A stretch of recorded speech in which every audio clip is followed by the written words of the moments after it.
Bonjour à tous et bienvenue dans cette vidéo de cours sur les sommes de sous-espaces vectoriels, les sommes directes et les espaces supplémentaires. Alors montrer que deux espaces sont en somme directe ou montrer que deux espaces sont supplémentaires dans un espace vectoriel, ce sont des questions qui sont très classiques, qui reviennent dans de nombreux exercices.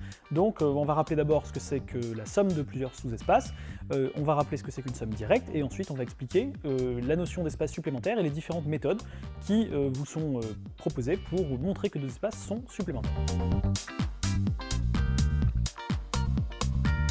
Alors allons-y, on va commencer par quelque chose de relativement simple, la somme de deux sous-espaces vectoriels, f1 et f2, qui sont des sous-espaces vectoriels d'un même espace vectoriel E, est définie de la façon suivante, c'est l'ensemble des éléments qui s'écrivent U1 plus U2, où U1 décrit F1 et où U2 décrit F2. Alors c'est relativement simple, vous vous souvenez que, attention à ne pas confondre bien sûr la notion de somme et la notion d'intersection ou de réunion, je vous rappelle qu'on réunit deux ensembles, ça n'a rien à voir, vous connaissez tous la notion de réunion de deux ensembles, ça n'a rien à voir ici avec la notion de somme, puisque un élément qui est dans F1 plus F2 peut très bien n'être ni dans F1 ni dans F2. On préfère ici un schéma où on aurait deux espaces que je vais représenter de cette façon-là. Vous voyez un point qui appartiendrait ici, un point U qui appartiendrait à F1 plus F2, s'écrit sous forme ici U1 plus U2, avec U1 dans F1 et U2 dans F2, et pourtant ce point n'est ni dans F1 ni dans F2. Donc première chose, faites attention à bien faire la différence entre la réunion de deux espaces et la somme de deux espaces, qui est une notion extrêmement précise. Première propriété simple, la somme de sous-espaces vectoriels de E est aussi un sous-espace vectoriel de E, donc plutôt pratique dès que vous avez un ensemble, un espace qui est sous forme de somme. Évidemment, on peut généraliser cette notion avec une somme de P sous-espaces, et bien sûr, vous l'avez compris, c'est l'ensemble des éléments qui peuvent s'écrire sous forme U1 plus U2 plus UP, avec U1 dans F1, U2 dans F2 et UP dans FP. C'est-à-dire, c'est l'ensemble des éléments qui s'écrivent somme des UI avec un PUPLET U1, U2, UP qui appartient à F1, F2 et FP. Donc voilà pour la notion de somme, a priori là c'est simplement une définition, donc il n'y a pas grand chose de spécifique à en dire. Une première chose qui est intéressante sur les sommes, c'est de savoir si une somme est dite directe ou pas. Alors c'est un mot de vocabulaire qu'il faut simplement connaître, c'est une définition qu'on va apprendre, on va s'en servir dans les exercices ensuite. Alors on dit que la somme F1 et F2 est directe, et on note à ce moment-là, pour matérialiser le fait que cette somme soit directe, voilà la notation. Bon, une notation là aussi un peu étrange, mais qu'il suffit de comprendre, de connaître. F1 plus F2 égale F1 plus entouré F2. Alors quand est-ce que ça a lieu, ça? Si, quel que soit U appartenant à F1 plus F2, il existe un unique couple U1, U2, appartenant à F1 croix F2, tel que U s'écrit sous forme U1 plus U2. Alors, qu'est-ce qu'on est en train de dire ici? U appartenant à F1 plus F2, c'est déjà un élément qui s'écrit sous forme U1 plus U2, par définition, puisque F1 plus F2, c'est par définition l'ensemble des U1 plus U2. Donc ici, si vous voulez, l'existence est triviale. Par définition, un élément dans la somme, c'est quelque chose qui s'écrit sous forme U1 plus U2. Donc là, on n'a pas de souci. Ce qui est plus intéressant ici, c'est l'unicité. On dit que deux ensembles sont en somme directe si, quand on a un élément qui est dans la somme, alors la décomposition est unique. Et je vais en fait donner ici une illustration, puisque dans cet exemple, la somme F1 F2 est directe. En effet, vous avez vu cet élément ici, qui s'appelle U, qui est un élément donc, de F1 plus F2, et si on essaye de le décomposer, on ne peut pas trouver d'autres décompositions que U1, U2. U1, c'est forcément ici, si vous mettez un U1 ici, quel que soit le U2 que vous allez choisir, vous allez être sur cette droite, et vous ne pourrez pas revenir au point U. De la même façon, vous avez compris que U2 est unique. Donc ici, dans cet exemple-là, en fait, dans ce schéma, les espaces F1 et F2 sont en somme directe. Alors, une autre façon de voir le fait que la somme soit directe, c'est ce qui est précisé également sur votre polycopier, donc à la rubrique somme directe, c'est de montrer que si U1 plus U2 vaut 0, alors U1 égale 0 et U2 égale 0. Tout ça se généralise au cas de P espace, mais je préfère commencer par deux espaces, parce que ce sont déjà des notions relativement compliquées. Essayons de comprendre de façon relativement simple, là aussi avec un schéma. Si U1 plus U2 vaut 0, alors les termes sont nuls. Voyons-le avec le schéma. Si la somme U1 plus U2 fait 0, c'est-à-dire si on est ici, eh ben on s'aperçoit graphiquement que U1 vaut forcément 0 et que U2 vaut forcément 0. Et là, On peut le démontrer, hein, naturellement. On sait qu'il y a unicité de la décomposition sous réserve d'existence. Alors, on peut passer de là à là, ou on peut passer de là à là. Hein. Essayons de voir ce qui se passe si je prends un élément U qui s'écrit sous forme U1 plus U2, et qui s'écrirait aussi sous forme U1' plus U2'. Essayons de voir si c'est possible. Est-ce que c'est possible finalement qu'un élément s'écrive U1 plus U2 et en même temps U1' plus U2'. Si je fais ici la différence des deux, je vais obtenir 0 égale U1 moins U1' plus U2 moins U2'. Je vais obtenir U1 moins U1' égale, si je passe ce terme de l'autre côté, U2' moins U2. Ici, ce sont des éléments qui sont dans F1, et ici, ce sont des éléments qui sont dans F2. Alors, est-ce qu'on peut avoir des éléments en commun entre F1 et F2? Ça, c'est une question qu'on peut se poser aussi sur deux espaces qui sont, dont on cherche à prouver ou qui sont en somme directe. Si on voit les choses toujours graphiquement, hein, pour essayer de comprendre ces notions-là, si vous prenez deux espaces F1 et F2, qui sont en somme directe, graphiquement ici, vous voyez que leur intersection, c'est valable pour deux espaces, est réduite au vecteur nul. Et là, on a bien l'idée que, puisque on a un élément qui ici est dans F1 et ici qui est à la fois dans F2, si F1 et F2 ont pour intersection l'ensemble réduit au vecteur nul, alors ça veut dire que ce terme est nul, et ce terme est nul également. Donc ce qui va vous amener U1 moins U1' égale 0, donc U1 égale U1', U2 moins U2' égale 0, ce qui va vous ramener également U2 égale U2'. Donc vous voyez qu'à partir de l'intersection réduite au vecteur nul, on arrive pour deux espaces à retrouver cette idée que si une décomposition existe, alors elle est forcément unique. On a pris deux décompositions différentes et on a prouvé que U1 vaut U1', que U2 vaut U2'. Voilà, alors, donc ça c'est pour la notion d'espace supplémentaire, d'espace en somme directe, pardon. Il faut bien différencier des espaces en somme directe et des espaces supplémentaires. On va bien sûr donner la définition, mais faites bien attention à ne pas confondre les deux, parce que ce sont deux choses différentes. Pour montrer que deux espaces sont supplémentaires, on va devoir montrer qu'ils sont en somme directe et autre chose. Hein. Donc faites bien attention à faire la distinction, parce que parfois cette distinction n'est pas toujours claire. Je vais vous donner tout de suite un petit rappel, là pour l'instant, de ce qu'on a fait. On dit que la somme est directe, et on note ceci. Si, alors première façon de voir les choses, la définition formelle. Tout élément qui s'écrit dans la somme, qui appartient à la somme des deux, s'écrit de façon unique. Donc c'est l'idée qu'il y a unicité de la décomposition sous réserve de l'existence. Hein, je reprécise bien parce que ce n'est pas une notion facile. Je prends un élément qui est dans la somme, donc qui s'écrit déjà sous forme U1 plus U2. Donc sous réserve que je prenne un élément qui s'écrit déjà sous cette forme, donc dont la décomposition par nature existe, eh bien alors la décomposition est unique. Et on l'a vu ici. Pour le cas de deux espaces qui sont en somme directe, la somme est directe si et seulement si ces deux espaces, F1 et F2, ont une intersection réduite à 0. Alors en pratique, pour deux espaces, c'est extrêmement facile de montrer que deux espaces sont en somme directe. On n'utilise jamais la définition, ni la caractérisation qu'on a vue en deuxième partie, on utilise uniquement le fait que f inter g soit réduit au vecteur nul. Donc évidemment, on est obligé de faire un cours un petit peu théorique, mais en fait, en pratique, dans un exercice, vous allez voir, c'est extrêmement facile. Montrer que deux espaces sont en somme directe, je prends l'intersection, est-elle réduite au vecteur nul? Si oui, les espaces sont en somme directe, sinon, les espaces ne le sont pas. Alors vous ferez attention, cette caractérisation ici, f1 inter f2 est réduit au vecteur nul, est valable pour deux espaces. Si vous aviez P espace, ça marche plus, c'est-à-dire que F1 inter F2 inter Fp égale 0, ça ne suffit pas à prouver que plusieurs espaces vectoriels sont en somme directe. À ce moment-là, il faut vraiment revenir à la définition, qui vous est rappelée aussi sur le polycopier, c'est-à-dire quel que soit U appartenant, si on généralise à F1 plus F2 plus Fp, alors il existe une unique décomposition sous forme U1 plus U2 plus UP. Donc voilà la définition. Maintenant, vous allez voir en pratique, le plus souvent, on va s'intéresser dans des exercices à deux espaces en somme directe dans un premier temps, donc c'est déjà une première chose intéressante. Voilà, alors je voudrais ensuite maintenant parler d'espaces supplémentaires. Des espaces sont supplémentaires, je vais prendre tout de suite un exemple pour qu'on comprenne bien. Je vais prendre ces deux droites. Je vais prendre ces deux vecteurs, on imagine les droites qui sont engendrées par ces vecteurs. Ces deux espaces-là, ces deux droites, F1, F2, on peut appeler ça des droites, puisqu'on imagine qu'elles sont prolongées, ont une intersection réduite au vecteur nul. Je vous rappelle, 0 c'est toujours dans un espace vectoriel.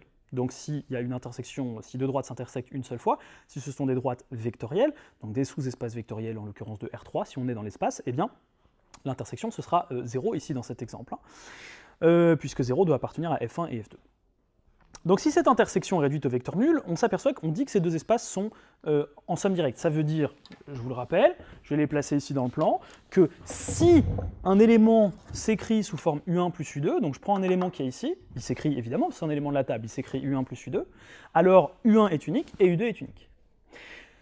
Voilà pour deux espaces en somme directe. Maintenant, ces espaces-là, ils ne sont pas supplémentaires dans R3. Alors, des espaces sont supplémentaires dans R3, dans cette salle, on va dire, si tous les éléments de cette salle peuvent être atteints sous forme U1 plus U2 de façon unique. Et là, on y réfléchit bien, on prend le point qui est ici, on peut faire ce qu'on veut, U1 plus U2, on va toujours rester dans cette table. Vous voyez déjà la différence, je vais donner la définition plus formelle, mais ce qu'il faut bien comprendre, c'est que ces deux espaces-là, ils sont en somme directe, mais leur somme, elle est égale à cette table en entier, vous voyez, ce plan, en quelque sorte.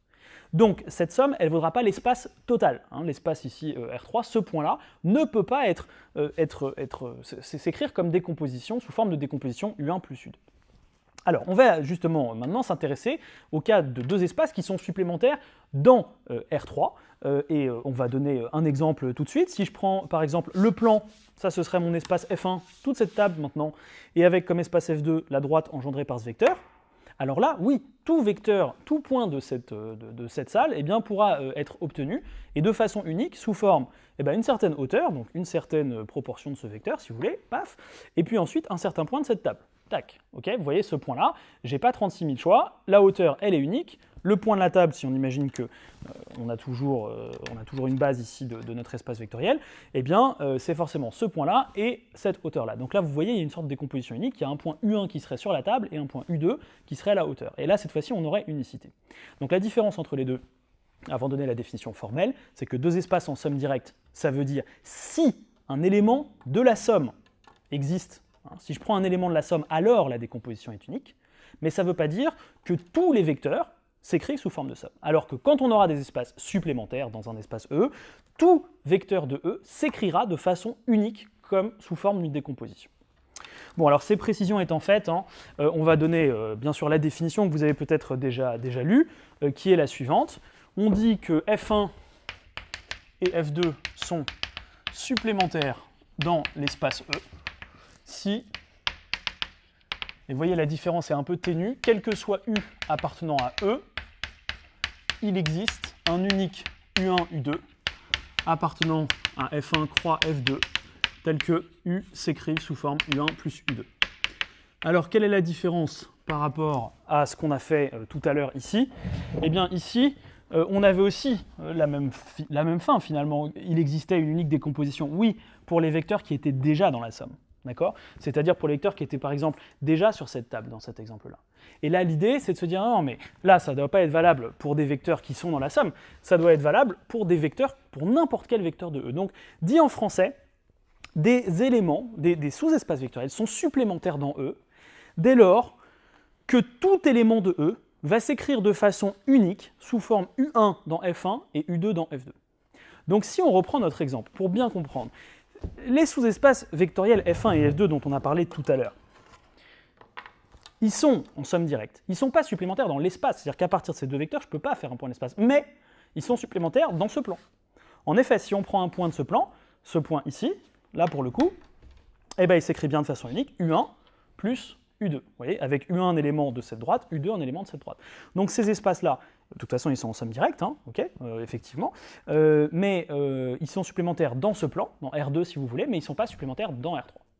Si maintenant on prend, comme on l'a rappelé tout à l'heure, F1 qui est cet ensemble, donc toute cette table, et F2 cette droite, je me répète un petit peu mais c'est important de bien comprendre la différence, eh bien ce point-là de l'espace s'écrit bien de façon unique sous forme une certaine hauteur plus un point du plan. Et donc là, on a bien des espaces, F1 la table et F2 cette droite, qui sont cette fois-ci supplémentaires dans R3. Vous voyez un petit peu la différence.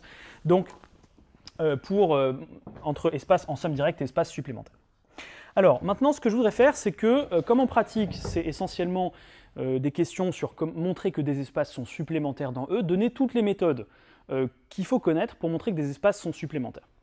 La première méthode, c'est d'exploiter la définition, c'est-à-dire essayer de montrer l'existence et l'unicité d'une certaine décomposition. Alors pour ça, ce que je vous propose, on ne va pas faire un cours qui soit trop théorique, on va tout simplement prendre un exemple. Donc je vais prendre E égale R3. Je vais prendre F1, l'ensemble vect de 1, 0, 0, 0, 1, 0. Et je vais prendre F2, l'ensemble vect de 1, 1, 1.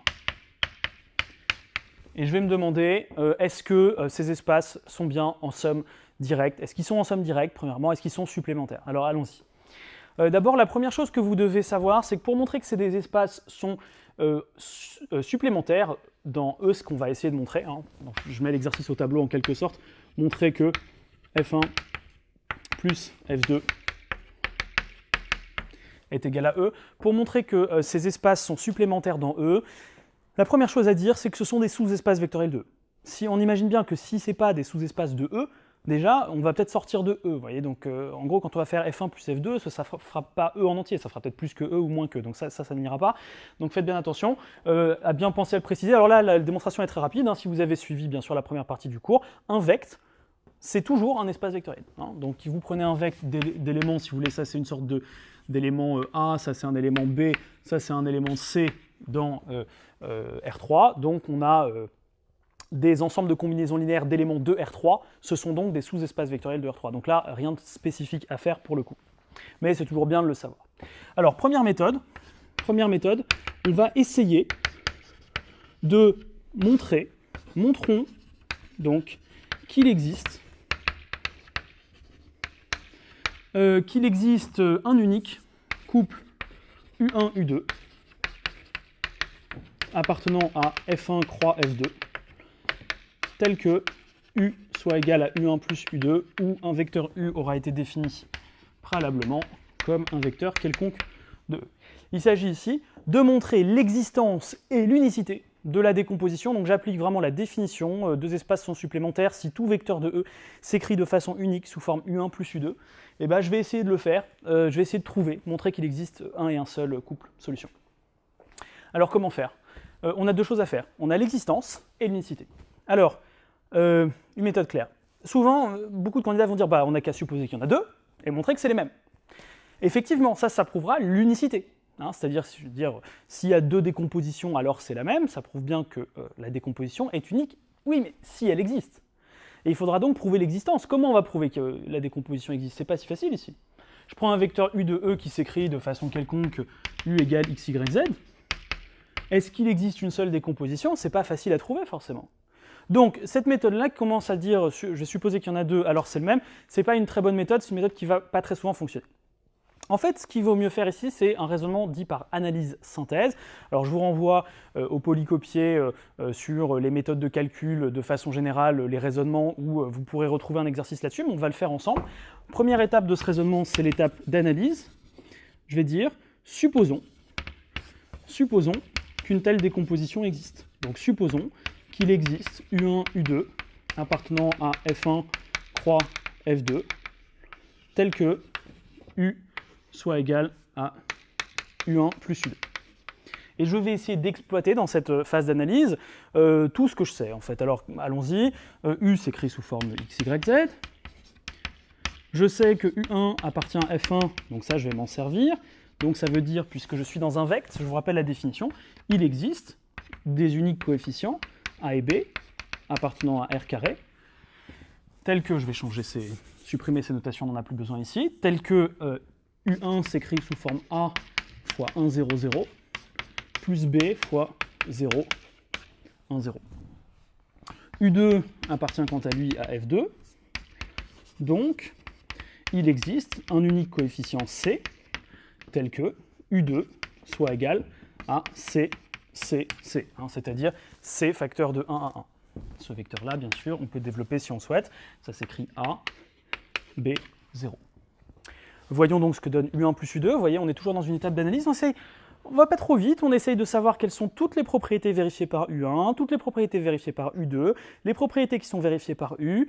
On sait que U égale U1 plus U2, donc on essaye d'avancer pour essayer de trouver ce U1 et U2. Continuons. U s'écrit sous forme U1 plus U2. Donc, puisque nous avons supposé que cette décomposition existe, donc nous allons pouvoir nous en servir. U s'écrit sous forme U1 plus U2. Quand je remplace, ça va me donner bien sûr U égale x, y, z, et je vais remplacer avec les U1, U2 qu'on a trouvés. Allons-y. Donc x, y, z égale U1, c'est-à-dire AB0, plus U2, c'est-à-dire CCC, et on a à ce moment-là A plus C, B plus C, C égale x, y, z. Sans problème, on identifie les coefficients de ces deux triplets, puisque ces triplets sont égaux. X égale A plus C, ou plutôt A plus C égale X, qui revient au même, mais x, y, z est fixé, donc on n'a pas besoin de trouver x, y, z. B plus C égale Y, et C égale Z. À partir de là, C est égal à Z, ça c'est indiqué. Je vais terminer la résolution.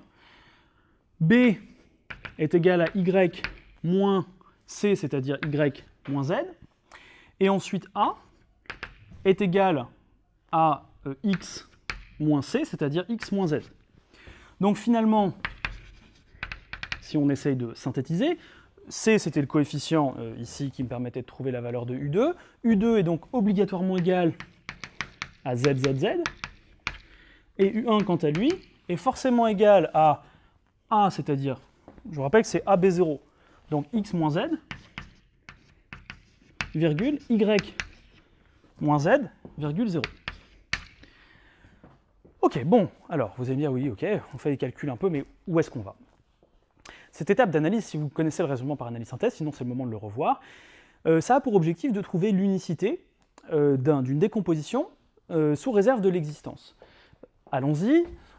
S'il existe une décomposition, c'est bien ce qu'on a supposé ici, alors on établit tout un tas de propriétés, donc là j'utilise U1 dans F1, U2 dans F2, U égale U1 plus U2 ici, etc. Et j'arrive à trouver la forme de U1 et de U2. Quelle est la conclusion? Attention, la conclusion, c'est pas qu'il existe un unique couple U1-U2 pour l'instant, parce que pour l'instant, l'existence, on ne l'a pas prouvé, on est parti de l'existence. Hein. On a supposé, ici, on a supposé qu'il existait une décomposition, on n'en sait rien en fait.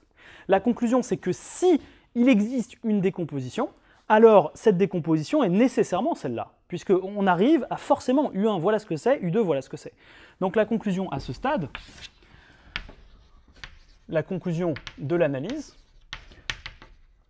c'est si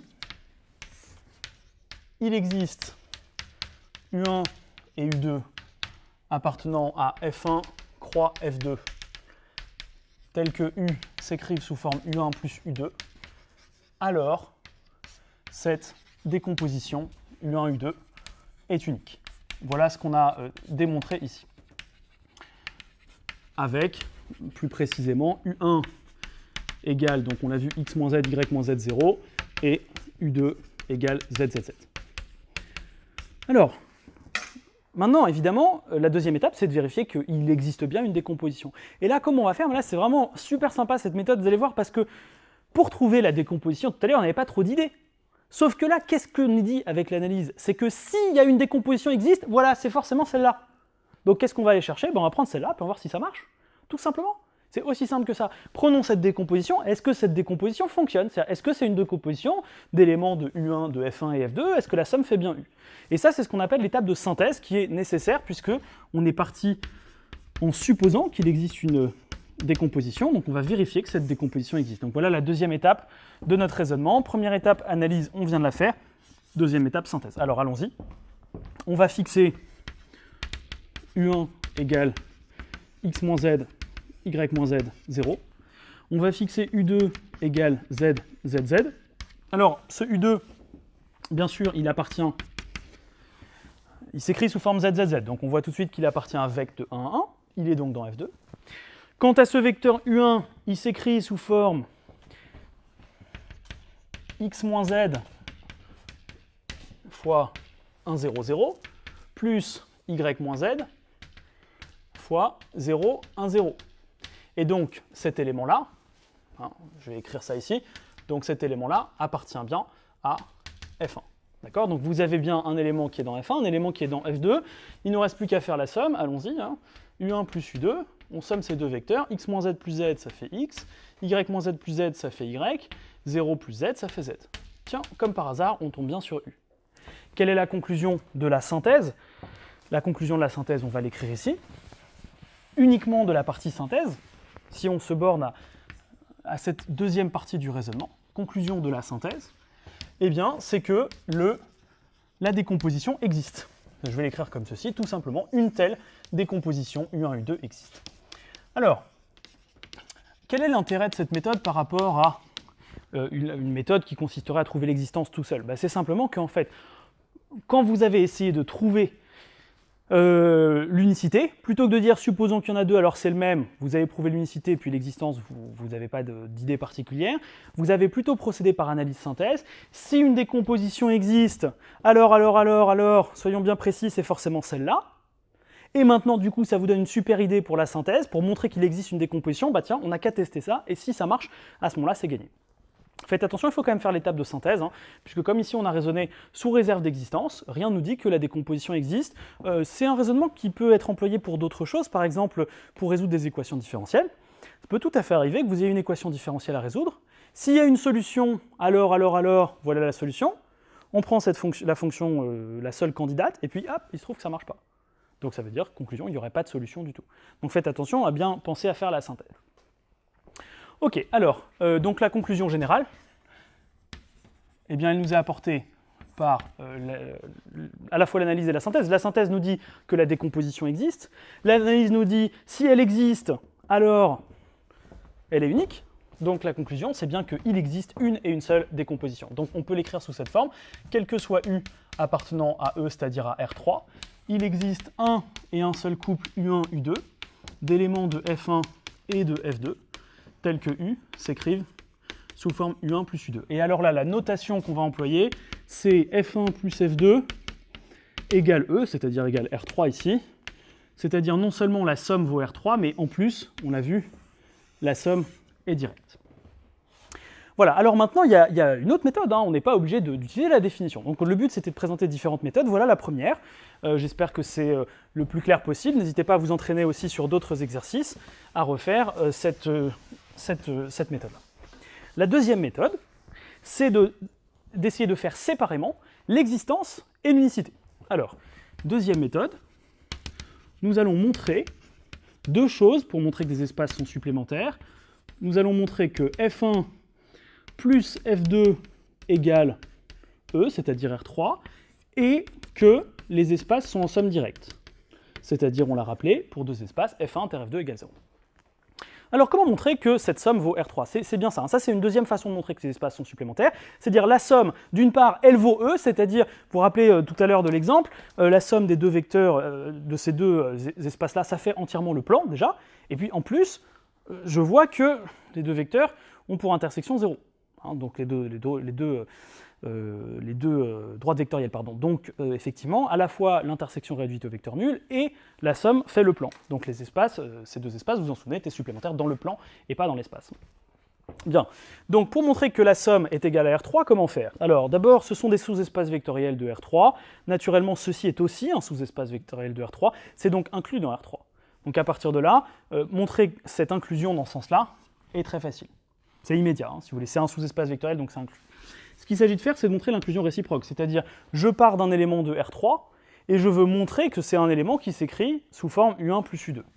Alors je pars d'un élément de R3, allons-y, soit U appartenant à R3, s'écrivant sous forme X, Y, Z, et là il s'agit de montrer que cet élément est dans F1 plus F2, c'est-à-dire montrer que l'élément s'écrit sous forme U1 plus U2, avec U1 dans F1, U2 dans F2. Alors comment on va faire? On est encore bloqué, c'est un peu comme tout à l'heure, si vous voulez l'existence, c'est pas si facile. Donc soit on est un peu rusé, on trouve l'idée, soit si on trouve pas l'idée, il faut se ramener à la première méthode. Mais si on est un petit peu rusé, maintenant qu'on a vu un petit peu la seule solution possible, on va essayer de l'écrire. Le but, c'est de l'écrire sous forme quelque chose fois 1, 0, 0, plus quelque chose fois 0, 1, 0, plus quelque chose fois 1, 1, 1. Comme ça, ici, vous avez un élément qui sera dans...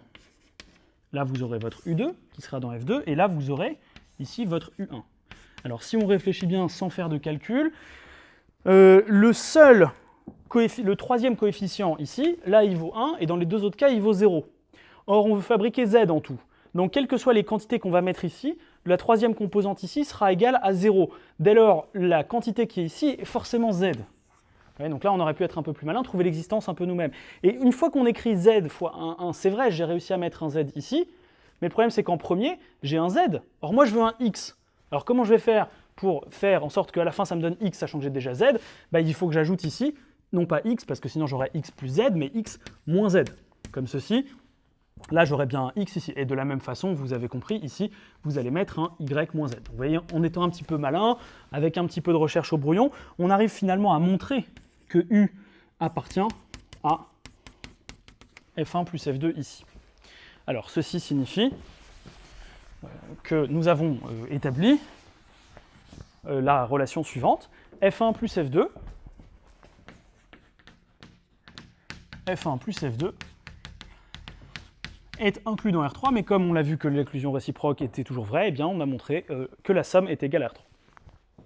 Or, on va maintenant montrer que la somme est directe, allons-y. Si U appartient à F1 inter F2, on va essayer de montrer que U est nul, allons-y. D'abord, par définition de F1, U s'écrit sous forme A fois 1, 0, 0 plus B fois 0, 1, 0, c'est-à-dire sous forme A, B, 0. Et puisque U appartient à F2, il existe C appartenant à R, tel que U s'écrive C fois 1, 1, 1, c'est-à-dire C, C, C. Donc finalement, on obtient A, B, 0 égale C, C, C, puisque ces deux vecteurs sont identiques. Et sans problème, bien sûr, l'identification des coefficients vous donne tout de suite C égale 0, C égale B, C égale A, donc C égale 0. Finalement, A, B et C sont nuls. Et donc, on obtient U égale 0. Ceci démontre, sans trop de difficulté, que F1 inter F2 est réduit au vecteur nul. Alors, lorsque vous avez prouvé deux choses, à savoir, premièrement, que la somme de deux espaces est égale à E, et que, deuxièmement, les espaces sont en somme directe, c'est-à-dire que leur intersection est réduite au vecteur nul, alors vous pouvez tout de suite conclure, d'après cette première relation 1 et cette relation 2, alors tout de suite, vous avez obtenu le résultat souhaité, c'est-à-dire F1 plus entouré F2 égale R3. Donc, récapitulons. Première méthode, pour l'instant, analyse-synthèse.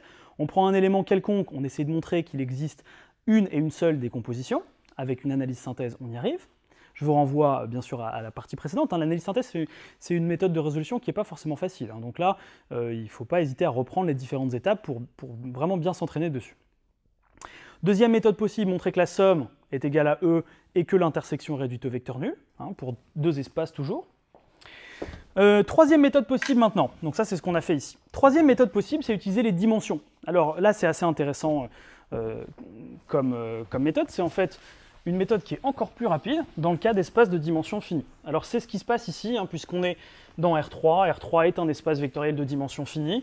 On peut donc travailler avec les dimensions et remarquer tout de suite que la dimension de F1 plus la dimension de F2, dimension de F1 plus dimension de F2 est égale à la dimension de R3. Ça c'est immédiat, la dimension de F1 c'est égal à 2, la dimension de F2 c'est égal à 1 ici, et la dimension de R3 est égale à 3. Pourquoi la dimension de F1 était égale à 1? Parce que F1, on l'a vu, de F2, pardon, parce que F2 c'était vect d'un seul élément, un seul triplet, 1, 1, 1 est un seul élément, non nul naturellement, donc c'est une droite, et vous vous souvenez que F1 c'était vect de 1, 0, 0, virgule 0, 1, 0.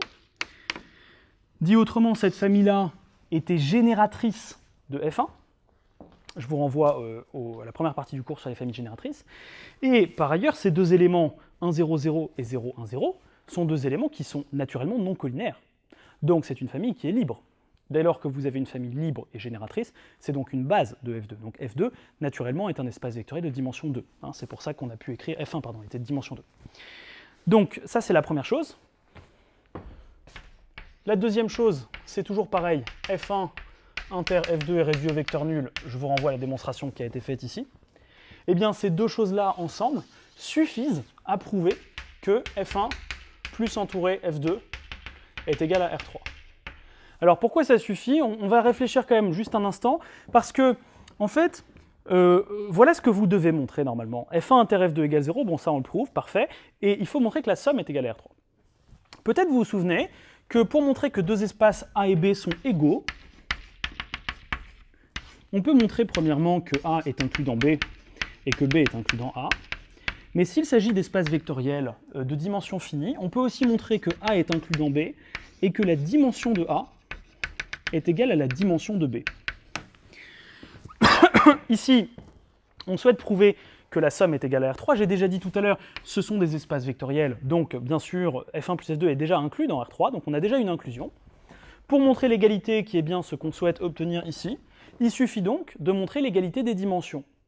Or, la dimension d'une somme, lorsque deux espaces sont en somme directe, c'est la somme des dimensions des espaces en question. Donc ça, on va l'écrire également. Si F inter G égale 0, de façon F1, je reprends les mêmes notations, F1 inter F2 égale 0, alors la dimension de F1 plus F2 est égale à la dimension de F1 plus la dimension de F2. Vous avez une formule qui est même un petit peu plus générale, qui est un petit peu plus difficile, dont on ne se sert pas forcément tous les 4 matins, qui est de dire, je vais la mettre ici, formule dite de Grassmann, la dimension de F1 plus F2, de façon générale, c'est un petit peu comme les cardinaux sur les ensembles, ça va vous rappeler une formule que vous connaissez, dimension de F1 plus dimension de F2, moins la dimension de l'intersection. Et bon, cette formule-là, c'est une formule dont la démonstration est un peu compliquée, donc je ne vais pas la donner ici. Vous pouvez la regarder bien sûr sur le cours si vous le souhaitez.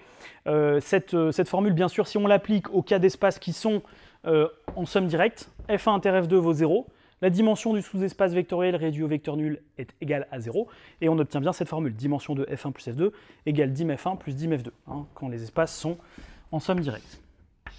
Voilà, donc ces rappels étant faits, vous voyez que vous avez donc maintenant 3 méthodes à ce stade pour montrer que des espaces sont supplémentaires dans E. Je récapitule, l'analyse synthèse, existence et unicité directement, la définition donc. Deuxième méthode, la décomposition de tout vecteur existe, c'est-à-dire tout vecteur U s'écrit sous forme F1 plus F2, donc cette relation est vérifiée et l'intersection réduite au vecteur nul. Donc ça, c'est une méthode qui est sympathique, mais ça suppose évidemment de trouver la décomposition. Vous voyez, c'est pas forcément évident. Troisième méthode encore plus sympathique, montrer très simplement que les deux espaces sont en somme directe, c'est-à-dire leur intersection réduite au vecteur nul, et que la somme des dimensions est égale à la dimension de R3. Et là, si vous faites ça, automatiquement, les espaces sont supplémentaires. Donc vraiment, en pratique, dans des exercices, vraiment, n'hésitez pas à travailler avec les dimensions. Ce sera vraiment beaucoup plus rapide, si vous voulez, que de faire l'analyse synthèse. Vous pouvez même aller un petit peu plus loin, en utilisant la proposition suivante, la caractérisation suivante. Deux espaces F1 et F2 sont supplémentaires dans E, si, à partir d'une base de F1 et d'une base de F2, quand on les concatène, c'est-à-dire quand on les met bout à bout, ou dit autrement, quand on les juxtapose, on obtient une base de l'ensemble E. Alors essayons d'y réfléchir avec un exemple avant de donner la théorie. Si vous essayez de trouver une base de l'espace, on travaillait dans l'espace depuis tout à l'heure, sachant que vous avez votre espace F1 qui est cette table, et puis vous avez votre espace F2 qui est cette droite. Magnifique. Comment faire pour trouver une base en totalité? Il suffit de former par exemple une base de F1. Prenons celle-ci par exemple. Vous prenez une base d'une droite vectorielle. Alors qu'est-ce qu'une base d'une droite? C'est n'importe quel vecteur non nul de cette droite. Vous prenez ça, ça va marcher. Et vous voyez que si vous faites ça, qu'est-ce que vous obtenez? Vous obtenez une base du plan, une base de l'espace, pardon. Ça c'est assez classique, cette famille de 3 vecteurs clairement engendre l'espace, puisque tout vecteur de l'espace peut s'écrire sous forme U1 plus U2 plus U3 si vous voulez, et par ailleurs cette famille U1, U2, U3 est une famille clairement libre. On voit bien que ces deux vecteurs ne sont pas collinéaires, et ce vecteur-là n'est pas coplanaire avec les autres, dit autrement, ce vecteur n'est pas combinaison linéaire des deux autres.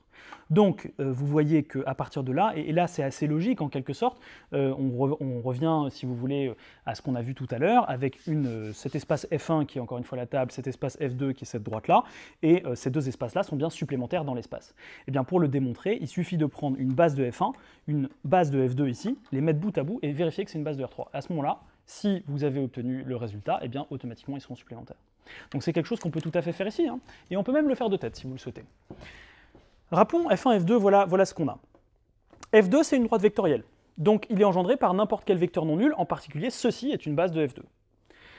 F1 est engendré par ces deux vecteurs. Ces deux vecteurs génèrent donc cet espace. Hein. C'est la même chose. F1, c'est le vecte, c'est l'espace qui est engendré par ça. Donc cette famille est génératrice de F1. Dès lors, cette famille est génératrice, elle est libre, on l'a dit tout à l'heure, donc c'est une base. Donc voilà une base de F1, voilà une base de F2. Il suffit maintenant de rassembler, si vous voulez, ces trois vecteurs. Si ça vous forme une base de R3, c'est gagné. Alors allons-y, et ce sera la fin de cette séance ensuite. Ça va nous faire d'ailleurs un petit exercice rapide pour montrer qu'une famille est une base, donc qui complétera la partie de cours sur famille libre, famille génératrice et base. Alors, allons-y.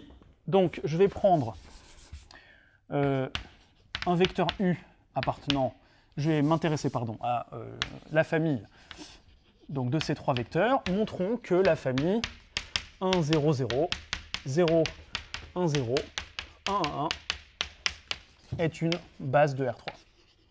Tout de suite, application d'un théorème du cours sur les espaces vectoriels, pas besoin de montrer que la famille est libre et génératrice, surtout pas, parce que là on est déjà dans un espace de dimension 3, et donc pour montrer que cette famille est une base, il vous suffit de montrer, dès lors qu'elle contient trois vecteurs, comme vous pouvez le constater, que c'est une famille libre. Je vous rappelle, dans un espace de dimension 3, les familles libres peuvent avoir 0, bon 0 vecteur c'est un peu particulier, 1 vecteur, 2 vecteurs, 3 vecteurs, mais pas 4. Hein.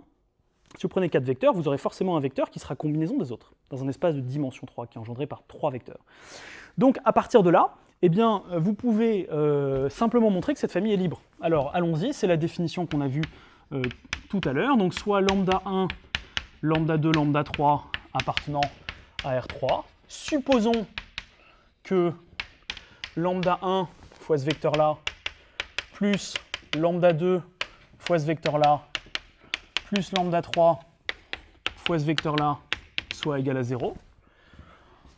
On obtient lambda 1, 0, 0, plus 0, lambda 2, 0, plus, en développant tout simplement, lambda 3, lambda 3, lambda 3. Le 0 qui est ici, c'est le 0 de R3, donc c'est-à-dire le triplet nul.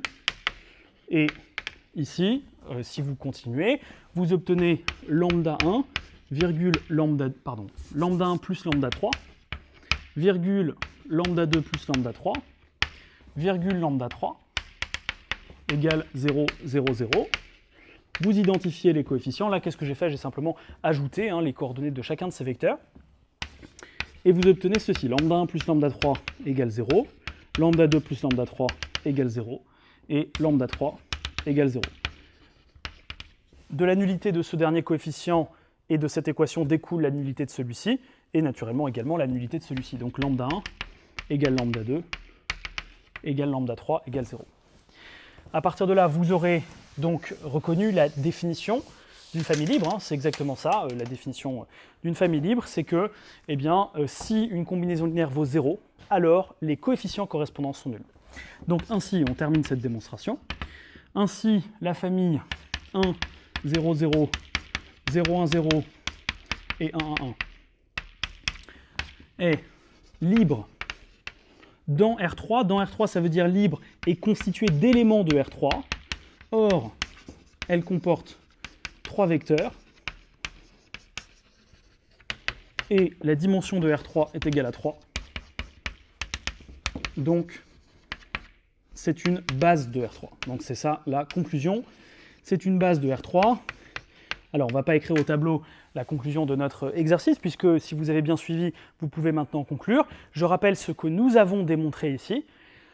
Je prends une base de F1, je prends une base de F2, je les rassemble, et ça me forme une base de R3. Et bien ça, c'est une quatrième méthode ici pour montrer que des espaces sont supplémentaires. Ça se généralise aussi d'ailleurs au cas de P espace pour le coup. Je prends une base de F1, une base de F2. Si je les rassemble, ça me forme une base de E. Et bien à partir de là, c'est l'exemple qu'on avait donné tout à l'heure, vous avez directement des espaces qui sont supplémentaires. Bon, alors voilà déjà 4 méthodes intéressantes qui sont assez générales. Alors il y a 2 autres méthodes un peu spécifiques, c'est si vous avez fait des projecteurs et des symétries.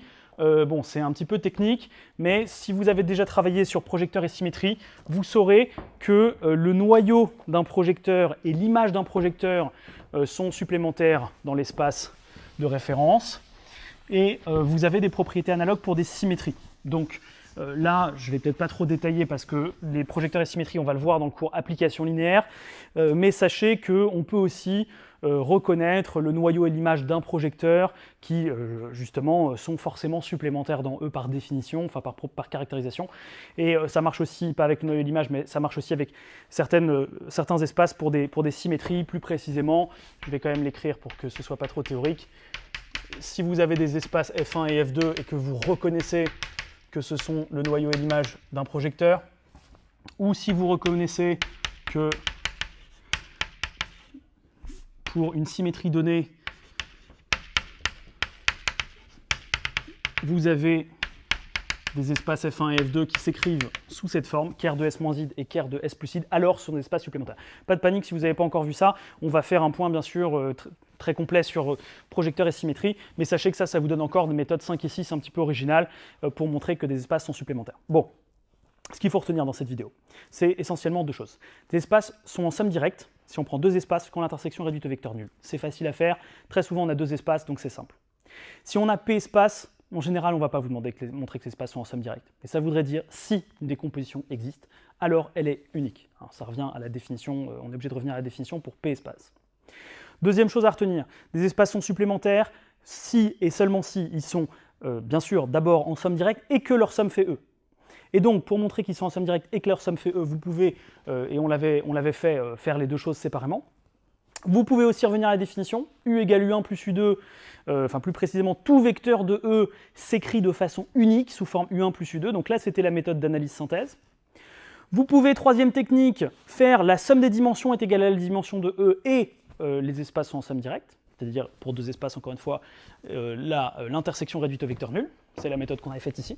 Et vous pouvez, éventuellement, quatrième méthode encore plus élégante et sympathique, montrer, enfin si vous trouvez ça sympa, c'est pas sûr, mais, que si vous prenez une base du premier et une base du deuxième, quand vous les juxtaposez, ça vous forme une base de la totalité. Voilà, donc c'est un petit peu de mots de vocabulaire, un peu de pratique. Ce qui est très sympa quand même dans ce cours, je tiens à vous le préciser, c'est que les exercices sont toujours les mêmes et ils se résolvent toujours de la même façon. Donc après, vous avez plusieurs méthodes, plusieurs cordes à votre arc. Vous voyez qu'on a réussi à faire ça avec les 4 méthodes ici pour notre exercice. Quelle méthode privilégier? Alors, si les espaces ne sont pas de dimension finie, ou bien si vous ne connaissez pas les dimensions, vous ne pouvez pas faire la méthode 3 et 4, puisque base, vous ne connaissez pas les dimensions. Donc là, à ce moment-là, ce que je vous recommande, c'est la méthode d'analyse synthèse. Cette méthode fonctionne toujours. Il faut bien s'entraîner pour qu'on comprenne l'étape d'analyse, l'étape de synthèse, mais ensuite, ça va toujours fonctionner. Si en revanche, vous connaissez la dimension des espaces, je vous conseille directement cette méthode qui est la plus rapide. La somme des dimensions, les deux espaces sont en somme directe et la somme des dimensions est égale à la dimension 2. Voilà, donc sur le polycopier, vous avez évidemment toute une série d'exercices pour vous entraîner sur cette notion-là, qu'on aura l'occasion, j'espère aussi, de reprendre en classe si on a l'occasion de se voir. N'hésitez pas à nous appeler pour nous poser des questions, notamment sur la différence entre supplémentaire, somme directe ou n'importe quel point de la fiche de cours que vous voudriez approfondir. Je vous souhaite à tous de bien travailler, parce que c'est une notion qui est très classique et vraiment qui intervient dans de très nombreux exercices. Donc n'hésitez pas à prendre le temps de bien maîtriser cette notion d'espace supplémentaire. Voilà, à très bientôt.